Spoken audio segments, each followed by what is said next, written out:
Salut tout le monde, j'espère que vous allez bien. On se trouve aujourd'hui au Salon du véhicule de loisirs de Paris 2024 et aujourd'hui, je fais une vidéo spécifique pour vous présenter le fameux Hymer Venture S, ce véhicule concept qu'on voit depuis des années mais qui existe maintenant et que j'ai enfin la chance de découvrir en personne pour de vrai.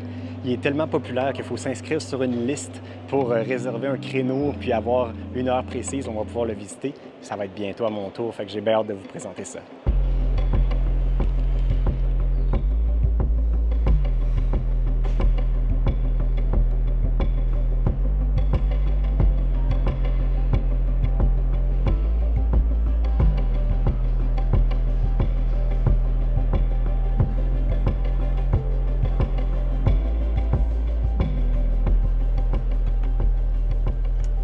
Je me sens littéralement comme un enfant dans un magasin de jouets. Je découvre enfin ce concept. Il est magnifique, autant de l'extérieur que de l'intérieur. La finition, les détails, le look, tout y est. C'est vraiment un véhicule qui est magnifique. Et quand on se propulse jusqu'à l'arrière du véhicule, on a des vibes un peu de notre Loki qui a l'arrière qui s'ouvre en deux morceaux pour faire un patio en bas et la partie en haut qui nous fait un toit. Imaginez-vous être assis ici, sur le bord de l'eau, avec le patio comme ça. Je trouve que c'est le rêve comme véhicule. Il est vraiment très, très beau. L'espace où je me trouve, table banquette, on peut le convertir en lit. Donc, ça fait un lit, je pense, un lit double ou un grand lit simple, on va dire, mais ce n'est pas le lit principal dans le véhicule, c'est plus un lit pour des invités ou pour des enfants si vous en avez. Dans le fond, la table, elle se plie, elle est sur une rail, donc on peut la déplacer, l'approcher ou la déplier comme ça. Puis, on peut la plier en dessous du divan ici. Celui où je me trouve, c'est un grand rangement en dessous de la banquette. Et de l'autre côté, on peut transformer ça en lit, puis faire un lit. Puis les assises, on sent que les tissus sont confortables. C'est pas juste le look qui est beau dans ce véhicule-là, mais on voit qu'il y a un niveau de finition vraiment supérieur. On a des grands rangements. L'armoire ici, qui est très profonde et qui est vraiment une penderie, mais qui en plus, on a le contrôle du climat à l'intérieur. Donc, on peut mettre du chauffage ou de la climatisation à l'intérieur du rangement. Donc, ça nous permet de garder une température intéressante et surtout de faire sécher des vêtements qui sont mouillés ou humides. On peut les mettre là-dedans. Ça peut quasiment servir de sécheuse en bout de ligne.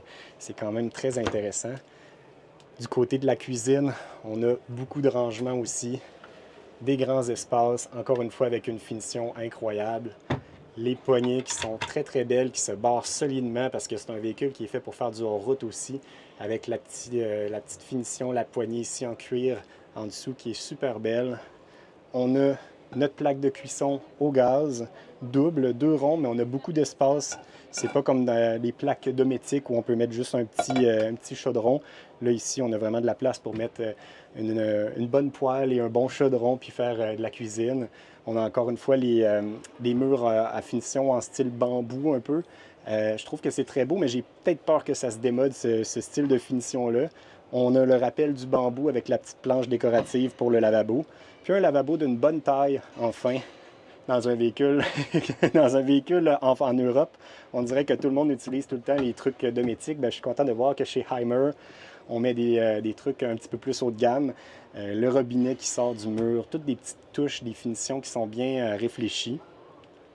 Du côté ici, dans le corridor, là, on a notre toilette douche, qui est encore une fois un concept très intéressant. Quand on ouvre ici, on a la toilette normale, mais on peut venir tirer sur le mur, puis agrandir l'espace. Et là, ça nous donne notre espace pour une grande douche. Donc, on a un concept qui est très intéressant. Je ne sais pas à quel point je suis le plus grand... Je suis peut-être pas le plus grand fan de ce concept-là, mais je le trouve quand même intéressant et innovateur. C'est ce que j'aime dans le concept. On avait même une grande fenêtre dans la toilette. C'est quand même bien aussi. À l'avant, les sièges sont pivotants, mais ici, ce n'est pas tant l'espace où on va se regrouper, c'est plus à l'arrière, mais on peut quand même se faire un bureau dans l'armoire ici. On peut l'ouvrir et déployer une petite table qui nous permet de faire un espace bureau avec la chaise là. J'imagine Val qui fait son montage ici, elle serait très bien. Tout a été pensé. Et de l'autre côté, un escalier Pourquoi un escalier? Bien, c'est parce que c'est en haut qu'on couche principalement dans ce véhicule-là. C'est une genre de tente de toit, je vais aller vous montrer tout à l'heure. Mais ce qui est cool, c'est que les marches ne sont pas juste utiles pour monter en haut, mais ils sont aussi des rangements. Donc, une marche sur deux est un coffre, puis une autre marche sur deux sert à d'autres choses. Il y en a une autre ici, un autre coffre là. Donc, on retrouve énormément de rangements partout dans le véhicule. Un grand tiroir. On peut, en ouvrant ce tiroir-là, et dans ce tiroir-là, ici, on peut retrouver un comptoir supplémentaire pour agrandir notre espace de travail dans la cuisine. Puis, bien, la magie de ce véhicule-là, bien, c'est de monter jusqu'en haut. Quand on monte les marches, ça nous amène dans l'espace où on va dormir, dans le lit, qui est dans une tente de toit, mais qui est vraiment hors du commun. C'est une tente qui est gonflable. Donc, quand on veut la déployer, on fait juste appuyer sur un bouton et ça se gonfle et ça lève tout ça. On n'a pas rien d'autre à faire. Il y a un compresseur intégré qui fait tout ça. Et on a des murs qui sont littéralement comme une balloune, sont gonflés, mais c'est pas juste de l'air. L'air est un bon isolant, mais en plus, il y a une paroi isolante, autant pour la température que pour le son. Vous le voyez peut-être, mais déjà, je le sens que c'est sourd qu'on entend. Puis là, en plus, la toile est grande ouverte en arrière. Fait que ça nous permet d'avoir une bonne isolation malgré tout, même si on est en haut, autant pour le son que pour la température. On a notre petite fenêtre de toit ici pour avoir un peu de luminosité ou un courant d'air aussi si on veut un peu plus de fraîcheur. On a nos prises ici pour recharger quand on est en haut, les boutons pour les lumières, donc tout est accessible ici en haut. Puis même l'espace où je me trouve, on peut couvrir avec un matelas ici aussi si on veut fermer complètement puis avoir un matelas complet. Puis c'est un matelas aussi qui est innovant. Il y a une portion qui est en mousse, mais il y a aussi une portion qui est gonflable et on peut ajuster la fermeté du matelas. Et quand la tente va redescendre, ça va se dégonfler aussi graduellement pour reprendre sa place. Fait que c'est vraiment bien pensé, je trouve. J'aimerais ça le tester une nuit pour voir à quel point on peut bien dormir dans une tente comme ça. Mais je trouve que le concept est vraiment très, très intelligent. Pour ce qui est de la tournée extérieure du véhicule, je vous fais ça. En haut, on a bien sûr une barre de LED parce que si on veut faire du hors-route, c'est toujours pratique. Là, on est sur un châssis de Sprinter Mercedes 4x4, mais c'est pas juste un fourgon, c'est un fourgon qui est élargi à l'arrière, donc c'est un profilé qu'on va appeler ici en Europe. Modèle qu'on n'a pas vraiment. Nous, notre équivalent qu'on aurait en Amérique, ce serait peut-être le Winnebago Echo, qui est similaire à ça, mais qui n'a vraiment pas le même style. Il n'est pas aussi beau que le Venture S. La couleur est magnifique. Je pense pas que c'est une couleur de Mercedes. D'après moi, c'est quelque chose qui est fait custom chez Hymer. Le bas du véhicule, c'est pas juste pour le style, mais c'est tout recouvert d'une genre de peinture très résistante, un peu comme du Line-X. C'est super beau. Les ailes sont élargies pour accommoder les gros pneus BF Goodrich all-terrain KO2 avec des jantes noires qui sont super belles. Je vais dire beaucoup de super parce que je le trouve vraiment super, ce véhicule-là. Je ne sais pas pour quelle raison, probablement une question de largeur, mais on dirait qu'ils ont comme sorti un genre de feu de direction, ou je ne sais pas si c'est des clignotants qui sont ici, mais en tout cas, il y a des lumières qui sont assez hors de l'ordinaire. On a la sortie pour le Truma, pour le système chauffe-eau. On a ensuite une petite baie où il y a des éléments techniques avec un peu de rangement en dessous. À l'arrière, on retrouve le logo et le design extérieur. Il est magnifique. Les couleurs, le wrap, je trouve que c'est juste... c'est discret, mais c'est quand même flash. C'est comme le mix parfait. On retrouve une douche extérieure ici et un autre petit rangement dans l'aile à l'arrière. On a quand même une bonne clairance en termes de hauteur. Donc, pour les amateurs de hors-route, c'est un véhicule qui est idéal pour ça. Puis à l'arrière, bien là, c'est là qu'on retrouve notre fameux deck de patio qui se replie un peu comme une tailgate d'un camion. Puis, il y a le rack à vélo qui est intégré.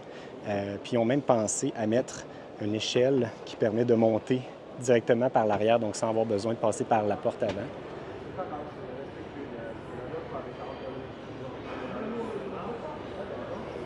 De l'autre côté, on a le rangement pour la bouteille de gaz et l'accès pour remplir l'eau également qui est par ici. Et de ce côté-ci, c'est la cassette pour la toilette qu'on peut sortir. Et on pensait également à mettre la poubelle dans la porte. Je vous dis, tout a été réfléchi. C'est un véhicule qui dépasse les 3,5 tonnes, donc ça prend un permis spécifique pour pouvoir le conduire ici en Europe.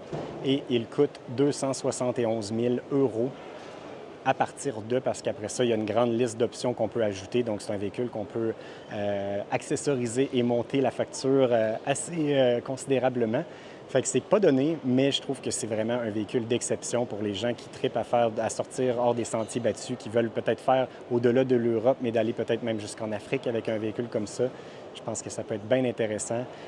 C'est quelque chose de similaire un peu à ce qu'on avait avec notre Loki, mais là, en version tout aménagé à l'intérieur, donc c'est pas séparé la boîte. Ça donne un aménagement un peu plus spacieux. J'aime beaucoup ce concept-là.